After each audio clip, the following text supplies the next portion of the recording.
오늘은 사사기 4장 11절에서 24절까지 말씀입니다. 오늘 본문 말씀은 바락이 시스라와 전쟁을 치르는 내용입니다. 이미 우리가 사사기 1장 19절에서 보았던 그 철병거가 오늘 본문에 이제 등장합니다. 1장에서는 철병거가 있기 때문에 가나안 족속을 쫓아내지 못했다라고 했던 그 철병거가 오늘 본문에 시스라의 철병거로 다시 등장하는데, 하나님께서 도우시는 바락을 이 철병거가 이길 수가 없는 그 역전의 모습이 오늘 본문에 나타나고 있습니다. 14절에 보니까 드보라가 바락에게 이르되 일어나라, 이는 여호와께서 시스라를 내 손에 넘겨주신 날이라. 그러니까 하나님께서 그 철병거를 너의 손에 넘겨주겠다라고 하니까 이 시스라의 군대가 이길 수가 없어요. 그래서 15절에 보니까 여호와께서 바락 앞에서 시스라와 그의 모든 병거, 철병거거든요, 그의 온 군대를 칼날로 혼란에 빠지게 하시며 시스라가 병거에서 내려 걸어서 도망한지라. 오늘 본문의 내용을 보면 사사기 1장부터 읽다 보면 도무지 감당할 수 없을 것 같은 그 무기와 강력함들이 하나님 앞에서는 무용지물이다라는 것을 보여주고 있고, 더 나아가 그 무기를 오히려 시스라가 버리고 도망가고 있다라고 오늘 15절 하반절에서 말씀하고 있어요. 시스라가 병거에서 내려서 걸어서 도망한지라. 오늘 본문을 통해 우리가 알 수 있는 것은, 이미 우리가 1장을 나눌 때 말씀드렸지만 세상은 늘 어떤 무기를 가졌느냐를 가지고 판가름을 합니다. 그러다 보니 우리도 세상을 살다 보면 나에게 철병거가 있는가, 나에게 그만한 스펙이 있는가, 나에게 그만한 어떤 세상이 인정해주는 무언가가 있는가, 이게 우리의 싸움의 승패를 좌지우지한다라고 늘 생각하고 살아갑니다. 그런데 오늘 본문은 우리에게 무엇을 보여주는가? 그렇게 살아가는 세상 앞에서 하나님이 돕기 시작하면, 하나님께서 함께하기 시작하면 세상이 그것을 버리고 도망가야 하는 그런 일들이 일어난다는 것을 오늘 본문은 우리에게 너무나 분명하게 보여주고 알려주고 있다는 것이죠. 물론 이것을 본다고 해서 철병거가 우스워 보이거나 쉬워 보인다라고 우리가 쉽게 말할 수는 없지만, 그래도 오늘 본문을 통해 우리가 분명하게 기억할 것은 하나님께서 그들을 너의 손에 붙이셨다라고 하는 이 말씀이 우리에게는 더더욱 중요하다는 것을 분명히 알고 믿음으로 나아가야 한다라는 것입니다. 세상 끊임없이 어떤 무기를 가졌느냐에 이야기를 하고 집중하지만 우리는 끊임없이 하나님께서 나와 함께 하시는 싸움인가, 이것을 볼 수 있어야 된다는 것을 우리는 기억해야 된다라는 것이죠. 오늘 본문에서 우리가 알 수 있는 또 다른 두 번째 장면은 이렇게 시스라가 달아나고 도망간 이후의 모습입니다. 그래서 여러분 성경도 이렇게 동그라미로 다음 단락으로 17절부터 새롭게 아마 표시를 해두었을 텐데요. 시스라가 걸어서 도망하여 어디로 도망가는가? 겐 사람 헤벨의 아내 야엘의 장막에 이르렀다라고 되어 있습니다. 그렇게 도망가서 야엘의 집으로 간 이유는 하솔 왕 야빈과 겐 사람 헤벨의 집 사이에는 화평이 있었다. 이 말은 특별한 관계를 맺고 있었기 때문에 지금 도망가서 이 집을 가면 도움을 받을 것이다 라고 생각을 하고 들어갔던 것입니다. 자, 그렇게 들어가자 아니나 다를까 야엘이 나가서 시스라를 영접하죠. 그리고 나의 주여 들어오소서, 내게로 들어오시고 두려워하지 마소서. 어찌 보면 이 집에 가면 살 수 있다라고 하는 생각을 시스라가 당연히 했을 것이고, 또 그런 반응을 야엘이 당연히 보여주고 있습니다. 그래서 시스라가 이제 말하죠. 나에게 물을 좀 달라, 목이 마르다. 급하게 달려왔으니 얼마나 목이 마르고 지쳐 있겠습니까? 그러자 우유 부대를 열어 그에게 마시게 하고 그가 누울 수 있도록 잘 준비를 해줍니다. 쉬도록 해주는 거죠. 시스라가 말합니다. 누군가 와서 물으면 여기 아무도 없다고 말해라. 당연히 그렇게 믿고 지금 쉼을 청하는 것 아니겠습니까? 그렇게 말하고 21절에 깊이 잠이 든 것이죠. 근데 이때 헤벨의 아내 야엘이 이게 어찌 보면 21절 이 말씀은 이 새벽에 엄청 무서운 말씀이죠. 잠이 들어 있는데 이 장막 말뚝을 가지고 또 손에 방망이를 들고 이렇게 가가지고 한 번에 그냥 바로 기절시켜서 죽게 만드는 그런 일이 일어났다라고 오늘 21절에 말씀하고 있죠. 자, 이렇게 이 일이 끝이 났을 때 22절에 바락이 시스라를 추격해 와서 야엘이 있는 곳으로 왔는데 야엘이 먼저 나와서 바락을 맞이하죠. 당신이 찾는 사람이 여기 있다. 들어와 보니 이미 이 여인의 손에 죽어 있는 것이죠.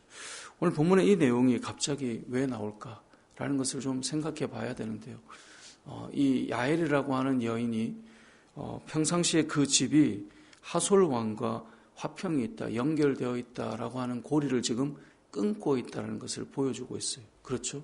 분명히 믿을 만한 집이어서 왔는데 그 자체를 끊어버려요. 자, 그러면 왜 이런 일이 이루어졌는가에 대한 힌트를 성경이 주고 있는데 그게 우리가 읽었던 11절이에요.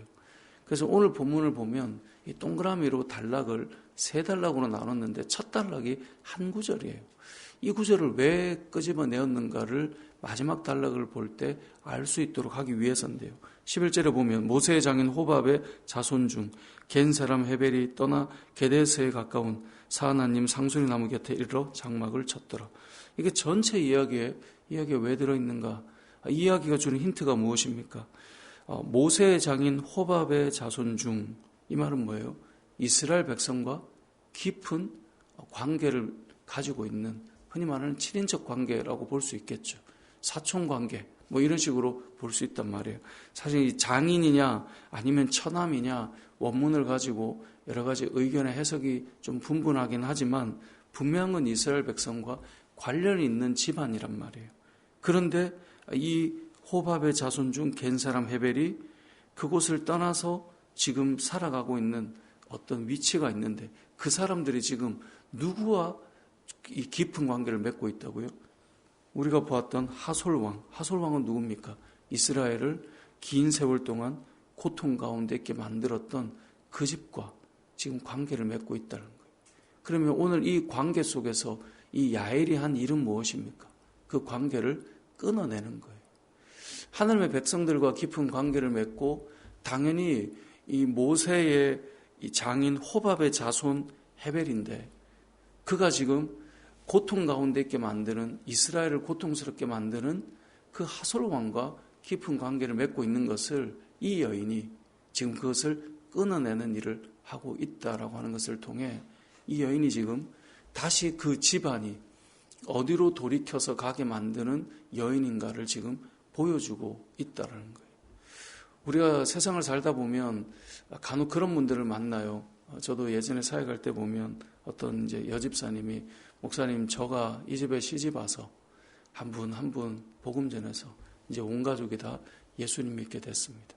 그 여인 한 사람 때문에 하나님을 알지 못하는 가정이 하나님께로 완전히 다 돌아서게 된 그런 일들을 뭐 한두 분이 아니죠. 아마 우리가 이렇게 믿음으로 살아가는 우리 교회 안에도 그런 분들이 계시는데 그분이 예수님을 믿기 때문에 그 가정이 한 사람 한 사람 돌아오게 된 일들이 일어나죠. 오늘 본문에 등장하는 이 야엘이라고 하는 여인은요, 단순히 시스라를 죽였다라고 하는 이야기를 꺼내는 것을 넘어서 11절 말씀과 연결해 보면 그들이 지금 어디에 있어서 어디에 소속되어 있어서 어떻게 살아야 되는가를 보여줘야 되는데 다른 곳의 연결고리를 가지고 화평을 맺고 그리고 그 압제를 보면서도 고통을 보면서도 전혀 개의치 않고 나아가는 한 집안이 이제는 그 사슬을 끊고 다시 하나님의 백성께로 돌아오는 그 이야기가 이 안에 담겨 있고 그 출발점을 이 지금 여인이 가지고 있는 거예요. 그래서 22절에 바락에게 당신이 찾는 사람이 여기에 있다라고 하는 것으로 그 관계가 새롭게 변화되는 것이죠. 우리가 믿음의 삶을 살아갈 때 우리가 오늘 이 야엘과 같은 여인의 모습을 잘 가져야 돼요. 오랜 세월 연결고리를 가지고 있는 그 곳에서 끊어내야 될 어떤 결단과 또 끊어내야 될 어떤 일들이 우리에게는 있다라는 것이죠.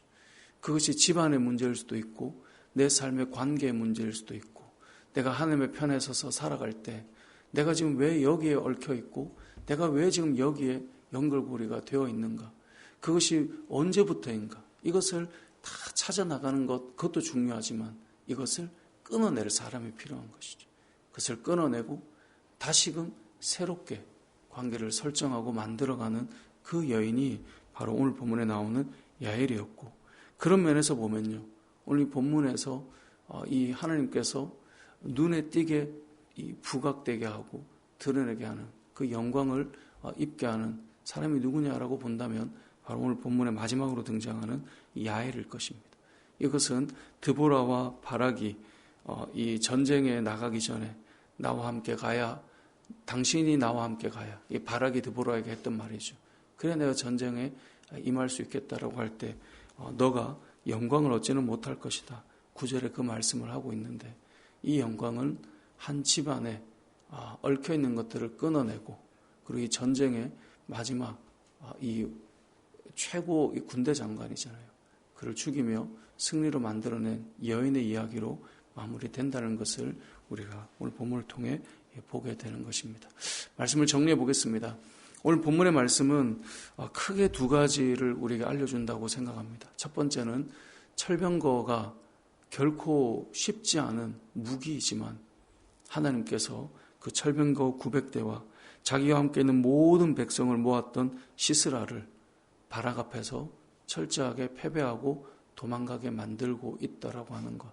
세상은 우리에게 무엇을 가지고 있느냐라고 묻지만 우리는 하나님이 함께하는 싸움인가, 지금 이 싸움에 하나님이 돕고 계시는가, 이것을 보아야 된다는 것과, 두 번째는 긴 세월 동안 여기에 지금 관계를 맺고 화평을 맺고 조약을 맺고 얽혀 살아가서 평안을 누리는 것이 아니라 본인들이 어디에 소속되어 있는가를 보여주고 있으면서 그것을 끊어버리고 새롭게 하나님의 백성과 연결고리를 이어가는 그 길을 만들었던 야엘처럼 저와 여러분의 삶이 이 땅을 살아갈 때 하나님과의 관계가 끊어져 있는 자들이 하나님께로 돌아서고, 또 우리가 죄악 가운데 얽혀 있는 것들이 끊어지고 하나님 앞에서 다시금 설 수 있는 그런 믿음의 삶들이 저와 여러분의 삶으로 이루어지는 은혜가 있으시길 주님의 이름으로 축복합니다.